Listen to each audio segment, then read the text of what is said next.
Hello there. I recently made a video about why people buy your book and why it's important to write a book that people can purchase from you or download for free from you. And I had some other additional thoughts that I wanted to express, so I'm making a second video about this. And first of all,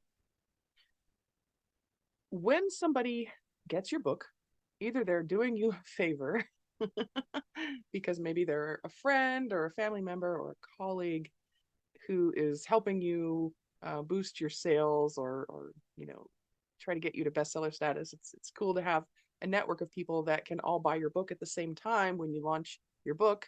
One of the most common practices to get to bestseller status on Amazon.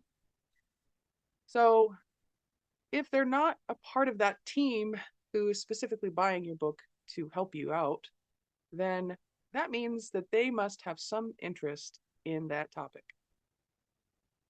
So I think that more important than the book ratings, although that has its place, and you can create a strategy so that you can get to bestseller status and then start worrying about this second feature, which is collecting emails, collecting people's contact information.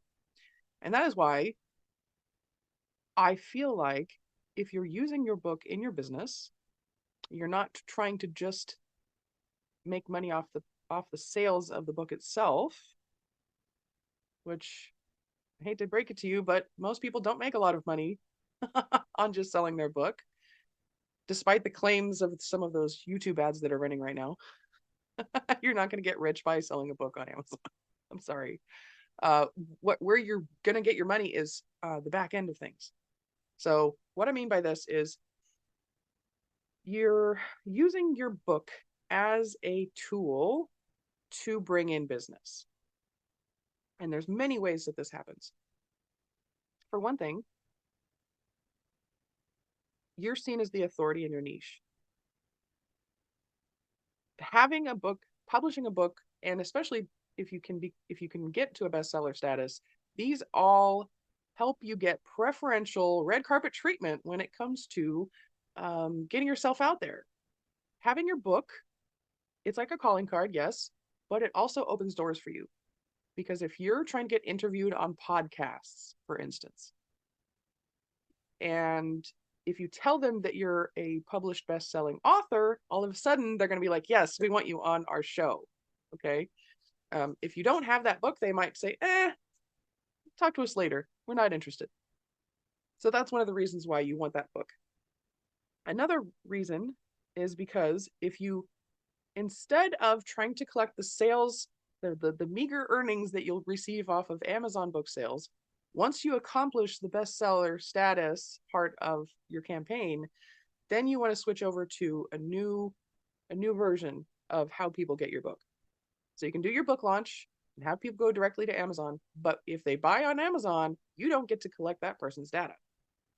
And in many cases, having that lead or that contact is actually more valuable than any money you would be making on the book itself. So that's why once you've run your book launch and that's over, now you can go and use it as a lead magnet. So you can say, download my book for free. All you have to do is enter in your name and your email address. Now they're getting a $20 book for free. And it's kind of a step up from a regular lead magnet, because lead magnets can be whatever. The quality can range. A one pager can be a lead magnet, but you're giving them an entire book. They'll see the value in that. And the reason why this is so important is because this is a qualified lead, because they're already interested in the topic of your book, and that is why they want to download it. So it's not so much what people are doing with the book after they get it, it's the fact that they have the intention of achieving this goal or solving this problem in their life that your book speaks to, that your book is the solution for, your book is the answer. So that being said, once they go in and they download your book, they might not always read the book afterwards. But it's that intention. And it's the fact that you know that that is important to them. So it's almost like somebody filling out a survey and filling out a questionnaire before signing up for a one-to-one call with you. You know that much more information about them. They're qualified. They meet certain criteria, and they're interested, and they might potentially be ready to buy from you. So you could use that to lead them into something like a coaching program or an online course or a one-to-one call or whatever. Okay. So have your book set up as your lead magnet, allow them to download the PDF for free. And then on the next page after they sign up, offer them something else, offer them the next step to work with you. Just assume right on the spot that they want to work with you, because even though your book solves the problem for them, they might not always read it. And here is what people are buying from you. They are paying for speed. Yes, they can sit there and read the book, but that's going to take a lot of their time. And yes, they can implement what you teach them in the book, and that's going to take them time. And they might have to learn new things in order to accomplish these things. That's going to take time. But what you're doing is you're compressing time for them on their behalf if you have them work with you directly, or have them, work with your team, or sign up for your product or program. So it's interesting. and this is one of the reasons why I was prompted to do this video, was because I was in some sort of conference about being an author and whatnot. And this lady came on and she said, yes, I've gotten a lot of people interested to download my book. But when I follow up with them and I ask them if they've read the book, and they haven't read the book. So I don't know what to do. Like, she was like perplexed about what step to take because she couldn't get people to read her book. Well, first of all, that's not a problem. That is the key to your success right there. The fact that they want that knowledge, they want to solve that problem, they know you have the answer, but they don't have time to read the book. That's the perfect problem. That is the perfect problem to have. Because guess what? It's not your job to get them to read the book. That's not the end all be all of this whole situation. Sure, it's awesome if you can, make an impact in the world and share your story with your book. But if people don't read your book, don't give up hope, that is your segue into saying, hey, let's hop on a one-to-one call. Let's talk about it. Have a conversation with these people. They're obviously interested. So the only reason why they're not reading the book is maybe like, a time issue or whatever. So what you can do is you can offer them a solution, which is, well, I know my book is kind of long. It's like 200 pages. So not everybody has time to sit and read every day. So maybe I can help you out. How about I work with you one-on-one and we'll solve this problem together. I'll help you take the steps it takes to get to your solution. And then you can start coaching them. Or, whatever offer you have, integrate that into this whole process, obviously. But the book is a stepping stone. So this is a really good way to look at a sales funnel, by the way, because I was just talking with another online marketing expert about sales funnels. Everything in the sales funnel is a stepping stone, and you're creating this path. So you're placing these stepping stones strategically, each step along the way. And this leads into this, and this leads into this, and this leads into this. It's formulaic.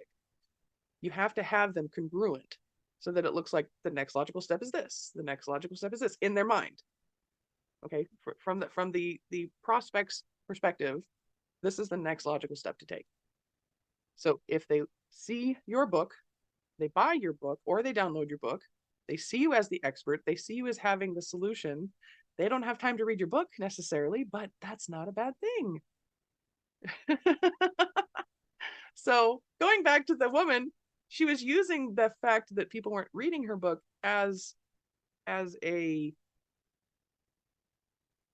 obstacle to her being able to utilize her book to create success for herself and for her clients for that matter. But she wasn't creating clients out of the book. Get clients from the book. That's the end goal here. So it's so funny how people kind of miss the mark here, because it's not contingent upon them reading the book. It's the fact that they had the intention to read the book in the first place. That is the important signal that you need to extract from this whole endeavor. So I'm sorry if that was a little bit long-winded. I was trying to go into the nitty-gritty of why you would be writing a book in the first place and how to utilize your book in a way that's not necessarily direct book sales, but everything else outside of that that you can use to monetize and gain success and grow your business from being an author. So on a final note, I am a part of Action Takers Publishing. I am their chief marketing officer and their affiliate program leader as well. So in that vein, I would love to invite you to attend a 7-day Write Your Book challenge that is happening very soon. So I hopefully you can see this video before it's too late. If it's successful, she might be running it again in the future. So I'll put the dates in the description of this video, and I'll share the link there as well. So if you're interested in that, it's a great deal and you're getting a lot of value out of it. And the really good thing about this challenge, the accountability part, because I have books in the works. I have at least 6 books in the works. Either they're done and collecting dust, or I'm in the process of working on them. And even I don't have time to write my book, because it's hard to make that a priority when you have all this other stuff going on that seems more urgent, especially during the holidays. But if you have a group of people who have that like intention, once again, it's all about the intention, right? And we're all going through this process together, and you're taking time out of your day in little bite-sized chunks over the course of 7 days so that you can actually get things done. So I'm really curious, once you sign up for this, I would love to hear from you where you were before the challenge and where you were able to get to by the end of the challenge. I'd love to hear your feedback on that one. So please get back to me if you sign up for this, and I hope that you do, because you're going to get a lot out of it. Once you become a published author, the world is your oyster. There's just going to be so many open doors for you. Speaking events, collaboration events. You're going to be connecting with a community. There's so many advantages and benefits from becoming an author that is outside of the scope of the published book itself, that I hope that you can grasp just a glimpse of of how much opportunity this opens up for you. So thank you so much for watching, and have a great day.